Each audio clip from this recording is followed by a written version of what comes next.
Boa tarde, pessoal. Imaginem a seguinte situação: amanhã vocês acordam, pegam o celular e descobrem que foram acusados de cometer um crime.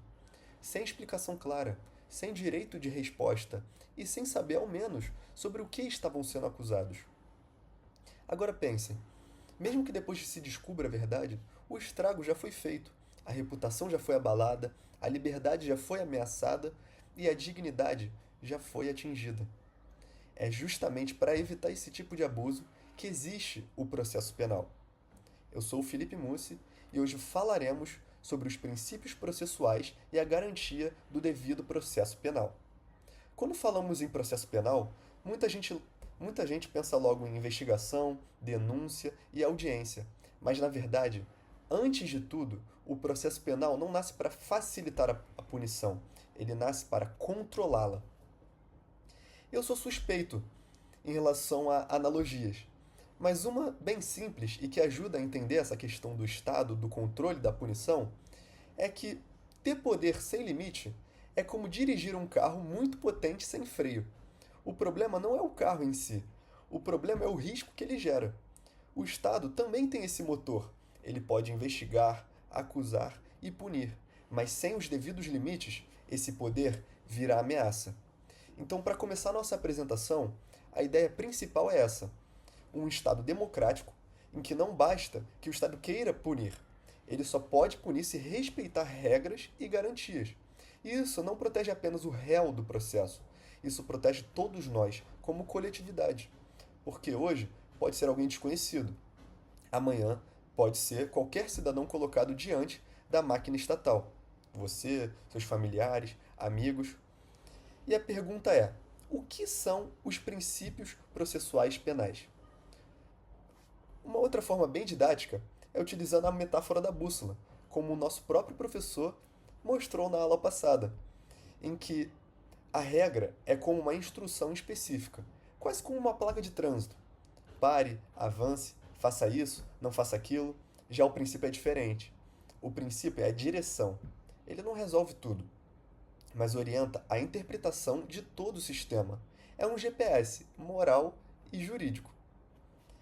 O professor também cita o Miguel Reale. Diz que os princípios, em que o autor diz que os princípios são verdades ou juízos fundamentais que servem de alicerce àquela base, à estrutura daquele grande edifício, como uma garantia de certeza de um conjunto de juízos.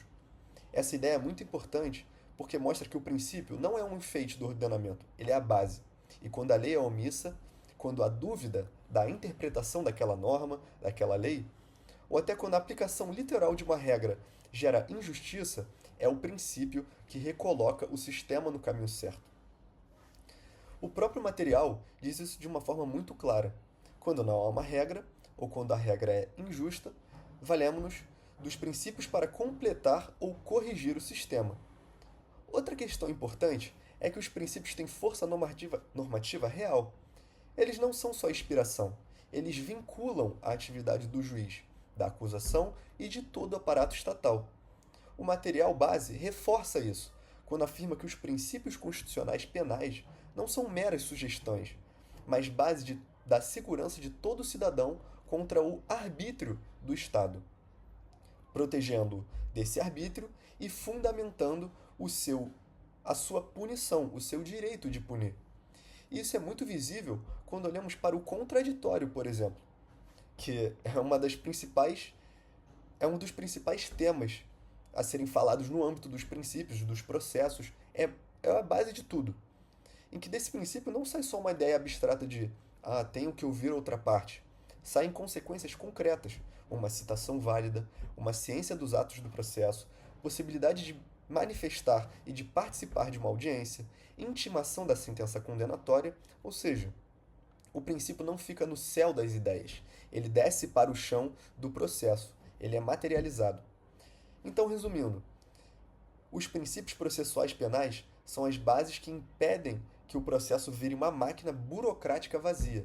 Eles dão o sentido, a direção, a legitimidade ao modo como o Estado investiga, acusa e julga.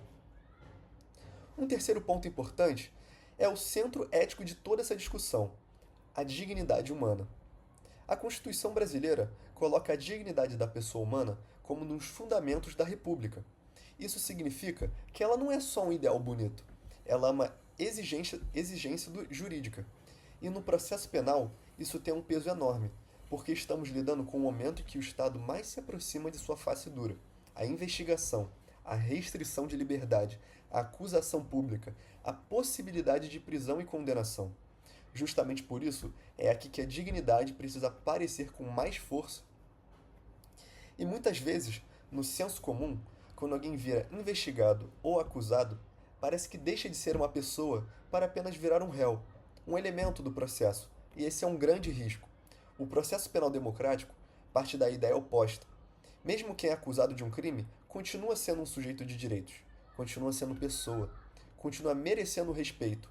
O Estado pode punir, mas não pode humilhar, pode restringir a liberdade, mas não pode retirar a humanidade, como era feito nos sistemas penais inquisitórios, lá atrás, como o grupo do primeiro seminário falou muito bem. O slide do professor também trabalha isso de duas dimensões muito úteis. A primeira é a dimensão objetiva da dignidade, ligada às condições mínimas de existência. A segunda é a dimensão subjetiva, ligada ao respeito, autoestima, proibição de tratar o ser humano como coisa ou objeto. Uma outra analogia ou exemplo é a seguinte: imagine um hospital. Mesmo quando um paciente erra no tratamento, desobedece o médico, não toma o remédio na hora certa ou chega em um estado grave por escolhas ruins, o hospital não pode chegar e dizer: agora você não merece mais cuidado. A instituição continua obrigada a tratar aquele ser humano como dignidade. Também, um outro exemplo é o caso apresentado no slide, do caso dos presídios em containers. Ele é didático porque mostra justamente que a parte concreta dessa decisão, dessa discussão. A mensagem por trás daquele exemplo é muito poderosa. O preso não pode ser tratado como carga, não pode ser armazenado como uma mera mercadoria. A dignidade humana impõe um limite material à atuação do Estado, e isso vale independentemente do crime atribuído. Ou seja, a gravidade do fato não apaga a condição humana do acusado ou do condenado. Então, o que vale dizer nesse ponto é que a dignidade humana funciona como um limite permanente ao processo penal. Ela aparece muito antes, durante e depois do julgamento. Ela controla a investigação, a produção de prova, e isso é essencial porque a verdadeira medida de um Estado de Direito não é como ele trata quem está confortável e protegido, é como ele trata quem está vulnerável diante do seu poder. O quarto ponto é o devido processo legal, ou o devido processo penal. Significa, em termos simples, que ninguém pode ser privado da liberdade ou dos seus bens sem um processo juridicamente regular e justo. No Brasil, essa garantia está expressamente prevista no artigo 5º da Constituição e se conecta imediatamente ao artigo 55, que assegura o contraditório e ampla defesa. Portanto, o devido processo legal não é algo meramente periférico, ele é uma cláusula central da proteção constitucional do cidadão contra o arbítrio. Voltando um pouco no tempo, historicamente esse princípio tem raízes muito importantes. O slide do professor, estou utilizando muito como base, remete à Magna Carta, de 1215. Isso faz totalmente sentido. Por quê? É um marco que colocou por escrito uma ideia decisiva para a tradição ocidental. O governante não está acima da lei. O rei não pode simplesmente prender ou punir por vontade pessoal. A partir daí, vai se consolidando a noção de que o exercício do poder precisa ser juridicamente controlado. Essa origem histórica é muito interessante, porque mostra que o devido processo legal nasce como uma reação ao abuso. Ele não nasce em tempos de tranquilidade, mas ele surge quando se percebe que o poder, sem limites, oprime. E isso continua atual. A linguagem mudou, os sistemas jurídicos se sofisticaram, mas a pergunta de fundo continua a mesma: como impedir que o Estado use sua força de modo arbitrário? Uma outra analogia é o campeonato de futebol. Não basta que o juiz diga que houve falta e expulse um jogador. Existe regra, existe procedimento, existe uma análise, por exemplo, o VAR. Agora imagine um árbitro que simplesmente expulsa um jogador sem mostrar o lance, sem explicar a decisão e sem permitir qualquer contestação dos jogadores, da equipe técnica. E mesmo que por acaso ele estivesse certo, o jogo ficaria ilegítimo. No processo penal acontece parecido. Não basta o Estado chegar e aplicar uma conclusão. Ele precisa chegar e mostrar o caminho até onde essa conclusão percorreu, de maneira legítima. Por isso, o devido processo legal pode ser entendido como a garantia das garantias. Ele reúne e dá unidade a vários outros princípios: contraditório, ampla defesa, juiz natural, motivação, publicidade e imparcialidade. Então, nesse ponto da apresentação, a parte mais importante é: o devido processo legal e o penal é a condição de legitimidade da punição. Sem ele, o que existe na justiça é apenas a força. O quinto e último ponto é a diferença entre o devido processo legal formal e o devido processo legal material. O devido processo legal formal está ligado ao procedimento. Ele pergunta: o Estado respeitou as etapas, formas e garantias mínimas do processo? Houve um juiz competente? Houve citação válida? Houve oportunidade de defesa? Em outras palavras, o devido processo formal olha para o caminho. Ele quer saber se o itinerário seguido pelo Estado foi juridicamente correto. Esse sentido é coerente com a própria Constituição, que garante ao prever devido processo legal, contraditório e ampla defesa. Uma analogia muito cotidiana é que, assim, pensem em um concurso público. Existe edital, fase de inscrição, prova, correção, recurso, critérios, objetivos. Mesmo que no fim o aprovado seja alguém muito capacitado, ninguém aceitaria um concurso sem procedimento. Se um candidato fosse eliminado sem saber a nota, sem recurso e sem explicação, a seleção seria ilegítima. No processo penal ocorre o mesmo. Mesmo que exista suspeita forte, a atuação estatal só é válida se respeitar um percurso com garantias. Mas o devido processo formal sozinho não resolve tudo. E é aí que entra o devido processo legal material, também chamado de substantivo. Nessa dimensão, a pergunta não é só se o caminho foi seguido. A pergunta passa a ser se a própria atuação estatal é razoável, proporcional e compatível com a Constituição. O STF adota essa compreensão ao afirmar, em diversos contextos, a ideia de devido processo legal substantivo ou material. Ou seja, não basta cumprir formalidades. O conteúdo da decisão e também da medida devem ser constitucionalmente aceitáveis. O Código de Processo Penal, ao prever o artigo 3º-A, a estrutura acusatória, reforça esse raciocínio. A lógica do sistema acusatório é justamente impedir a concentração de funções e preservar a posição das partes. Isso mostra que o devido processo legal material também se preocupa com a qualidade constitucional da estrutura processual, e não apenas com a consequência e a sequência dos atos. Para finalizar, e vai ser com uma analogia, imaginem um prédio construído com planta aprovada, a assinatura do engenheiro e documentação em dia, mas com materiais péssimos e risco de desabamento. Formalmente, parece tudo certo. Materialmente, é um desastre. No processo penal, acontece algo semelhante. Um processo pode parecer regular por fora, mas se internamente ele for abusivo, desproporcional ou incompatível com a dignidade humana, não haverá verdadeiro devido processo legal. Então agora eu passo a palavra para o Marcos. Olá, eu sou Marcos.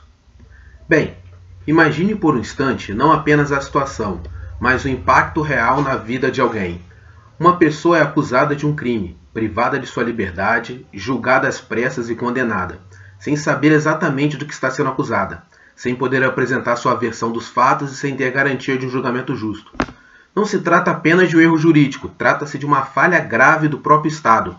Isso não é justiça, é arbitrariedade. E é justamente para impedir que o poder estatal ultrapasse esses limites que surgem os princípios processuais e a garantia do devido processo penal. Dentro desse contexto, um dos pilares centrais é o contraditório. É esse princípio que garante que todas as partes do processo tenham direito de participar e se manifestar.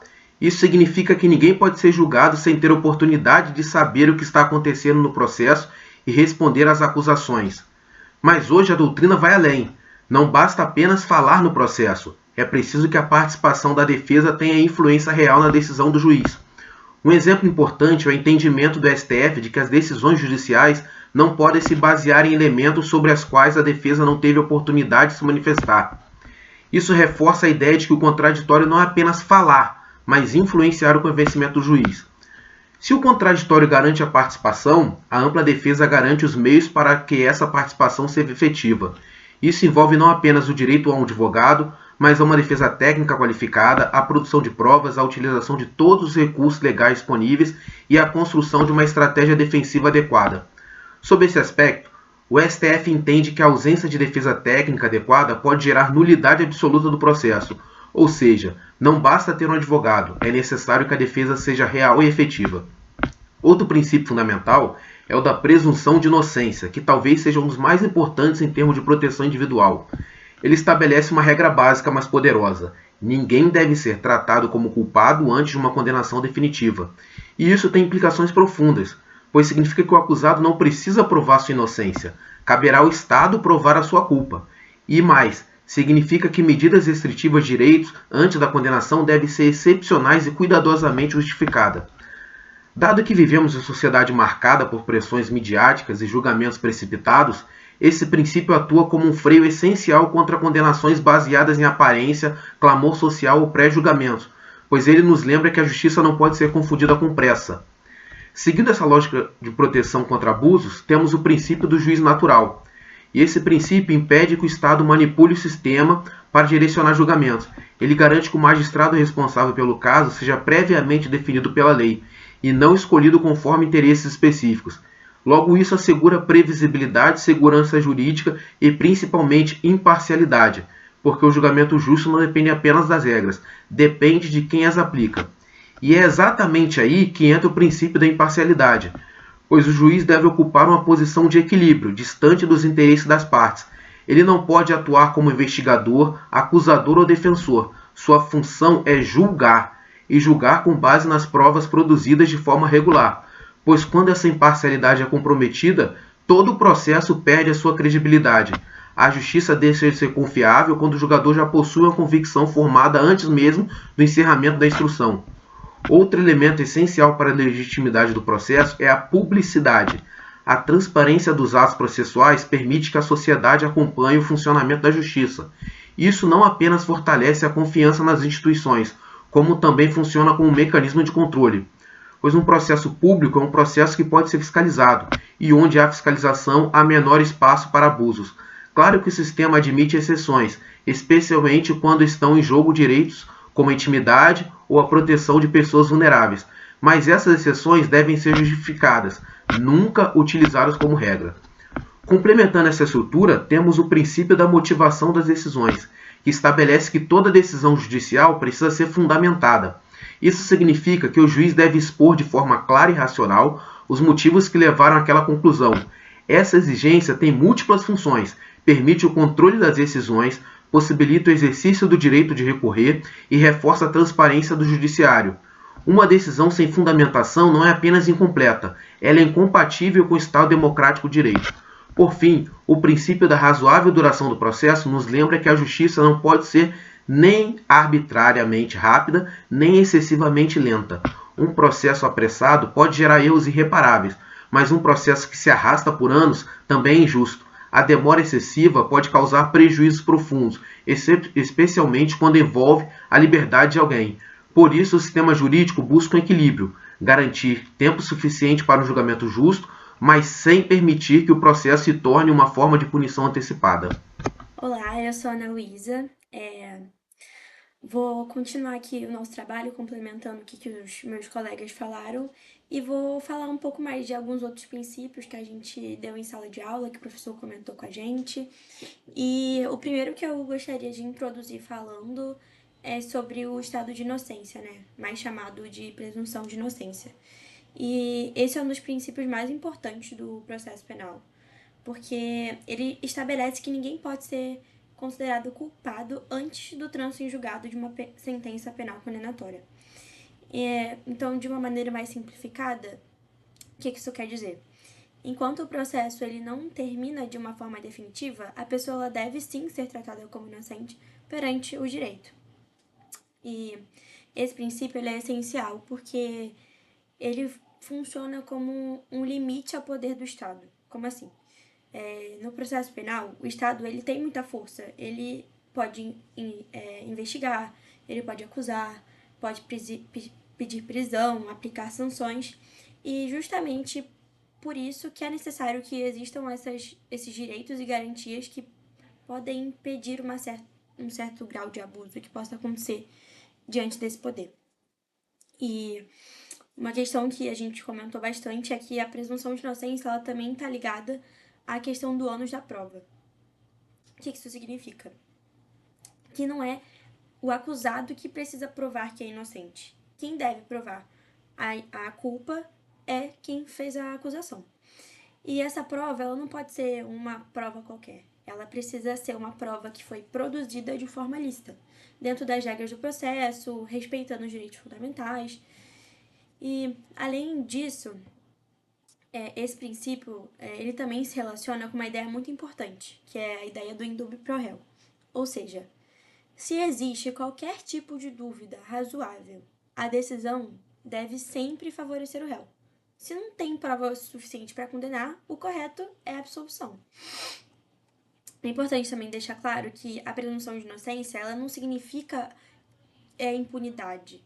Não é que não vai haver, né? Não vai poder haver culpa ou qualquer outra coisa. Mas esse princípio, ele não vai impedir que haja uma investigação. Nem impede processo, enfim, ou uma eventual condenação. O que ele impede é que haja essa culpa antecipada.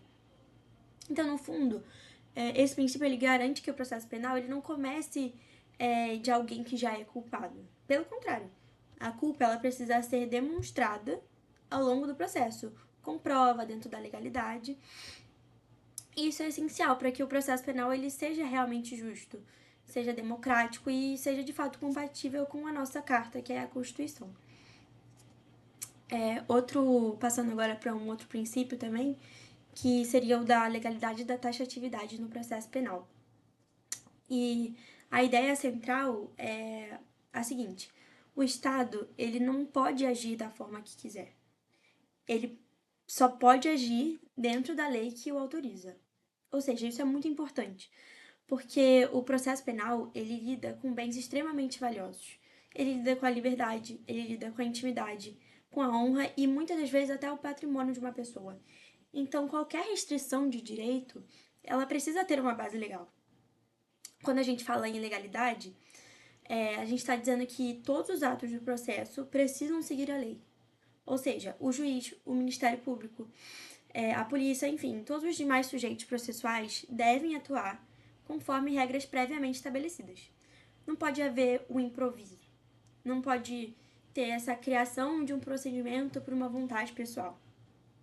E, obviamente, que não pode haver uma decisão baseada apenas numa convicção individual do juiz, por exemplo. Já a ideia da taxatividade, ela complementa a ideia da legalidade.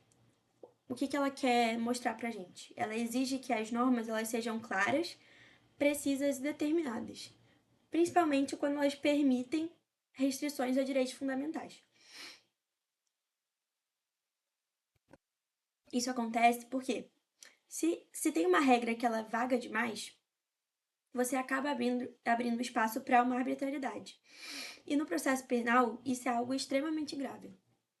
Por exemplo, se você for pensar em medidas como prisão, busca e apreensão, interceptação telefônica, não podem ser coisas decretadas de forma genérica.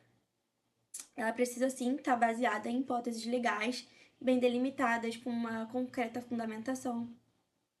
Então, no processo penal, a forma legal não é um detalhe burocrático. A forma é uma garantia. Ou seja, respeitar a legalidade, a taxatividade, não significa, significa sim proteger o cidadão contra esses abusos do poder estatal. Que é isso que a gente tem visto, que para que serve esse princípio, né? Em outras palavras, o Estado ele só pode punir ou restringir os direitos quando ele atua dentro de uma regra clara, prévia, que de fato vai ter uma legitimidade. E isso é totalmente fundamental para uma segurança jurídica e para a proteção da liberdade, que é algo que é muito importante. Outro tema fundamental também é o sistema acusatório, que no caso é o modelo que a nossa carta ela adota. Esse sistema ele se baseia em uma ideia muito importante: a separação das funções de acusar, defender e julgar. Então, isso significa o quê? Que cada sujeito processual ele vai ter o seu papel próprio. O Ministério Público ele vai acusar, a defesa vai proteger os interesses do acusado e o juiz é quem vai julgar. Ou seja, cada um tem o seu papel. E essa separação ela é indispensável, porque ela garante que de fato haja esse equilíbrio e imparcialidade dentro do processo penal. O juiz ele não pode agir como acusador da mesma forma que a acusação não pode assumir a função de julgar, que seria a função do juiz. E uma vez que essas funções elas se misturam, o processo ele perde a sua legitimidade. Até porque o juiz ele vai deixar de ser um terceiro imparcial e ele vai começar a atuar como parte. Ou seja, sem imparcialidade, não existe processo penal justo. O sistema acusatório ele existe justamente para evitar que o processo penal vire um instrumento de perseguição. O juiz ele deve o quê? Ele deve analisar aquilo que foi produzido pelas partes, no papel dele de julgar, sem tomar nenhum tipo de partido, sem substituir qualquer tipo de atuação, seja da acusação ou seja da defesa.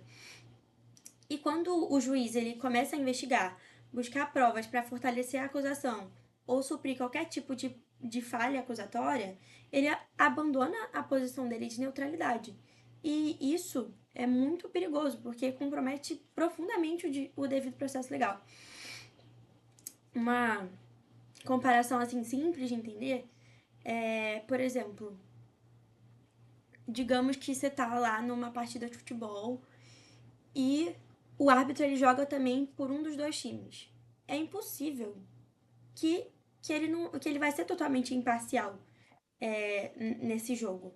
E é mais ou menos a mesma lógica. É por isso que tem essa separação de cada papel no processo. Ou seja, quem julga precisa estar separado de quem acusa. E só assim é possível a gente garantir que realmente seja uma decisão equilibrada e legítima. Por isso, o sistema acusatório ele não é apenas uma técnica processual. Ele é, de fato, essa garantia fundamental que vai trazer essa liberdade e a justiça, de fato, né? Falando aqui agora, depois da gente, de fato, entender todos esses princípios e compreender, de fato, é importante que a gente não deixe eles apenas no campo teórico, para trazer uma situação mais concreta de entender em que o devido processo penal é violado. Um exemplo é quando, por exemplo, tem um investigado, né, o acusado, e ele passa a ser tratado como culpado antes do processo, imagina. O que a gente pensa? Isso nessa situação, né, hipotética, enfim, isso estaria violando diretamente a presunção de inocência. Porque o que ela faz? Ela está antecipando uma culpa que ainda não foi comprovada de forma definitiva. Outro exemplo, por exemplo, é quando a defesa ela não consegue atuar plenamente. Se o acusado ele não tem acesso real à ampla defesa, que é um direito dele, se não pode se manifestar de maneira adequada ou produzir provas importantes, o contraditório ele fica comprometido. E obviamente que sem o contraditório efetivo, o processo ele deixa de ser justo, então já não faz mais sentido, né?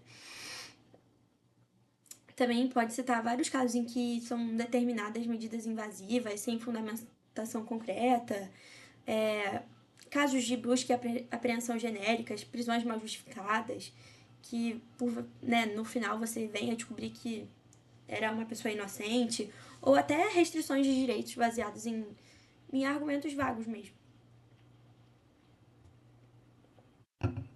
Nesses casos, A gente vê que há essa violação da legalidade, da taxatividade do próprio devido processo legal, né? Que é um princípio constitucional.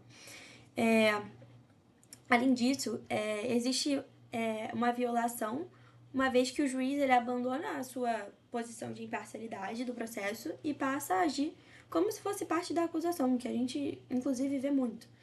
Se ele tenta direcionar o processo para condenação ou atua para compensar falhas de acusação, tem essa quebra do sistema acusatório, que é o sistema, né? Enfim, esses exemplos, eles mostram algo muito importante. O devido processo penal é violado sempre que o Estado ele tenta encurtar esse caminho da punição. Ou seja, isso é muito grave. Porque no processo penal não basta apenas a gente chegar numa decisão final. Não é, não, tem que ter uma decisão e é isso. Não. É preciso que essa decisão ela seja construída por um caminho constitucionalmente correto. Senão a gente pega aqui a Constituição e a gente rasga. Então, quando essas garantias processuais elas são desrespeitadas, a gente vê que o problema ele não é só técnico. O problema ele é jurídico, ele é um problema constitucional e também democrático. Porque um processo penal sem garantias não protege a justiça, ele abre espaço para a arbitrariedade, que não é o que a gente quer, né? Mas enfim, para concluir, a gente vê que os princípios processuais penais são indispensáveis para a construção de um processo penal justo. Muitas vezes esses princípios, obviamente, vão ser vistos de forma equivocada, como se fosse um obstáculo para a punição, mas, na verdade, o que eles estão aqui existindo é para garantir que tenha, assim, a atuação do Estado, mas que seja de forma legítima e respeite os direitos fundamentais. Né? Como eu tinha falado anteriormente, ele funciona como um limite ao poder de punir do Estado. Por exemplo, a presunção de inocência, ela impede que alguém seja tratado como culpado antes, a legalidade e a taxatividade para assegurar, né, que o Estado só atue com base em regras claras e previamente definidas, e o sistema acusatório, de fato, que garanta essa separação, né, dos atores de acusar, de defender, de julgar, preservando a imparcialidade do juiz sempre. E quando esses princípios eles são respeitados, o processo penal ele se torna um verdadeiro instrumento de justiça, que é, assim, a base central.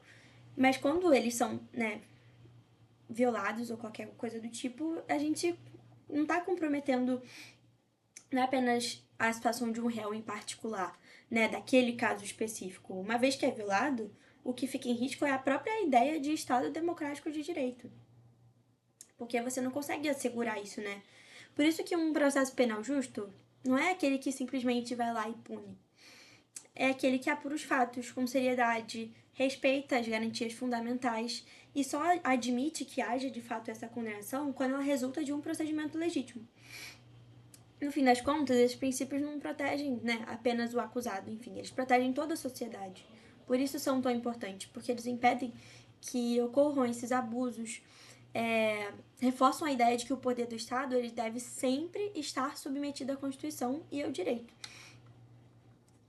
E, né, trazendo um resumo breve do que a gente quis trazer aqui, que os princípios penais, eles são fundamentais para garantir que haja o equilíbrio, haja justiça, respeito aos direitos fundamentais, todas essas questões que a gente, né, tentou trazer aqui, obviamente, num vídeo que é pequeno.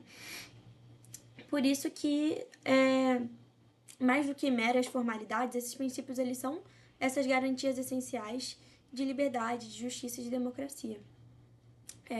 Agradeço ao professor a oportunidade. Espero que tenha ficado tudo legal. Obrigada.